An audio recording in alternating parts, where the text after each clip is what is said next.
It's a funny thing saying goodbye to a car.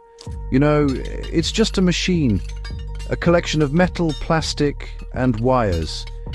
Yet you can't help but feel a little lump in your throat. This was my last day with the Kona Electric, my trusty ceramic blue steed. I called it Blue Lightning on a particularly imaginative Tuesday. For 6 years, it had been my silent partner in crime, zipping through the chaotic streets of India without so much as a cough. It was a remarkable little vehicle, really, quiet as a mouse wearing slippers, and it moved with a surprising pep that always brought a small, silly grin to my face. I decided to give it one final, glorious charge, just for old time's sake. I stood there, watching the numbers on the charging station slowly climb, like a final countdown. I remembered all the adventures we'd had. That time I tried to explain what an electric car was to a very confused cow on a country road. Or the countless trips to the grocery store where I managed to fit an impossible amount of shopping bags in the back. The car had seen me through monsoons, scorching summers, and the kind of traffic jams that make you question all your life choices. Its vibrant blue color, a cheerful anomaly in a sea of whites and grays, always made it easy to spot in a crowded parking lot. It was more than just a car, it was a bright blue landmark in the story of my life here. I took it for one last spin around the neighborhood. The silence of the electric motor was something I had grown accustomed to, a peaceful bubble in a noisy world. Every little hum and whir was familiar. I ran my hand over the dashboard, a surface I'd wiped down 1,000 times. I even patted the steering wheel, a gesture that would look completely mad to anyone watching. But it felt right. This car knew my secrets. It knew about my terrible singing voice, my tendency to talk to myself in traffic, and my love for late-night drives just to clear my head. It was a silent, non-judgmental friend, and our time together was drawing to a close. As I parked it for the final time, I took a moment just to sit inside.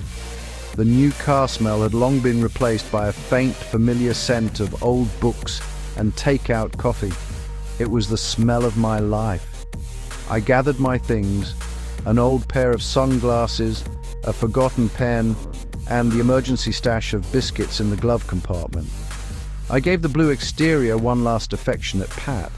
It felt like saying goodbye to a part of myself, a chapter closing with a quiet electric hum. It was time for a change, but that didn't make the farewell any easier. It was, after all, a very good car. So, why the change? It's a perfectly reasonable question. The Kona was a marvel of modern engineering. But life, as it often does, had presented a new set of puzzles. My adventures were getting bigger, and my need for space was growing. The idea of a slightly larger car, one with a bit more room for luggage, friends, and the occasional impulse purchase of a ridiculously large houseplant, had been rattling around in my head for a while.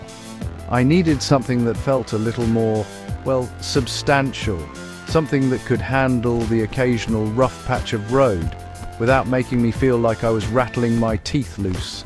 The decision wasn't made overnight. It was the result of many evenings spent staring at car brochures and getting lost in online reviews. I weighed the pros and cons with the seriousness of a world leader deciding the fate of a nation. Did I need more ground clearance? Yes, the potholes in my city are legendary. Did I want a petrol engine again? This was the big one. I would miss the silent glide of the EV, but the thought of not having to plan my long trips around charging stations was undeniably appealing. It was a trade-off, a classic case of practicality wrestling with sentimentality. The Hyundai Venue just seemed to tick all the right boxes. It had that compact SUV look, which made it feel sturdy and capable. It was new, which meant it had all the latest gadgets and gizmos to play with, and I have the technological curiosity of a 5-year-old. The Titan grey colour seemed sensible, a mature choice compared to the almost playful blue of the Kona. It felt like I was graduating. I was trading in my zippy little go-kart for a more grown-up, all-purpose vehicle. It was a decision driven by logic, but my heart was still a little bit attached to the blue car. Ultimately, it came down to a feeling. It was the excitement of something new, a fresh start on four wheels. Change is a bit like a long road trip. You're a little nervous about where you're going, but you're mostly just excited for the journey. The Kona had been perfect for the life I was living 6 years ago. But life moves on, and our needs change with it. I needed a car for the next chapter, one that was ready for new roads and different kinds of adventures. And so, with a deep breath and a slightly trembling wallet, I made the leap. And then, there it was. The next day, I stood in front of my new Titan Grey 2025 Hyundai Venue. It was sleek and sharp, with an air of quiet confidence. It didn't shout for attention like the electric blue Kona did. It sort of murmured. Stepping inside was like entering a different world. The new car smell, that intoxicating blend of plastic and possibility, hit me immediately. Everything was pristine, untouched. The seats were firm. The dashboard was a dazzling array of screens and buttons. And it even had a sunroof, which I knew I would open at every possible opportunity, even if it was just for 30 seconds at a traffic light. My first drive was a cautious affair. I felt like I was on a first date, trying not to do anything clumsy. The feel of the petrol engine was a distant memory I had to relearn. There was a gentle rumble, a low thrum of power that was completely different from the Kona's silence. I gingerly pulled out into traffic, my hands gripping the wheel a little too tightly. Every turn was a new discovery. The steering felt different.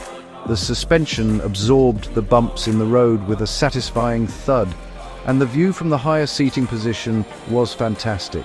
I could see over the top of smaller cars, which felt like a superpower. I spent the first hour just exploring.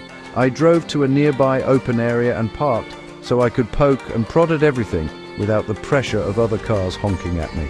I connected my phone to the infotainment system, a process that was surprisingly simple. I fiddled with the air conditioning, adjusted the mirrors a dozen times, and opened and closed the sunroof until I was sure the novelty would never wear off. It was a wonderful machine, full of potential. This grey stranger was slowly starting to feel like a friend. I even found the perfect spot for my emergency biscuit stash. The drive home was a completely different experience. I was more confident, more relaxed. I turned up the music and let the engine's hum become a comforting background noise. The car felt solid, safe and ready for anything. It was bigger, yes, but it handled the city streets with an agility that surprised me. Parking was a new challenge, but one I was ready to master.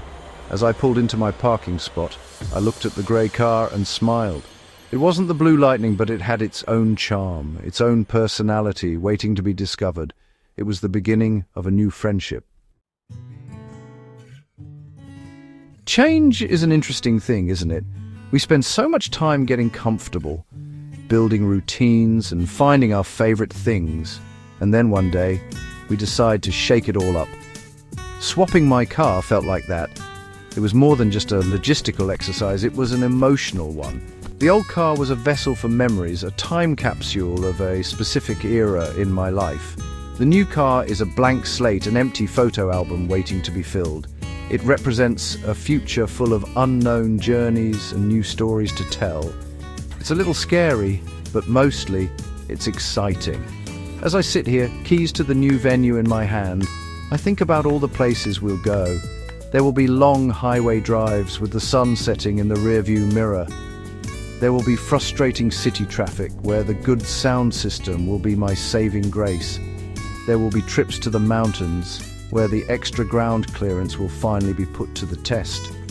This car will be the backdrop for new conversations, new songs sung badly off-key, and new moments of quiet contemplation.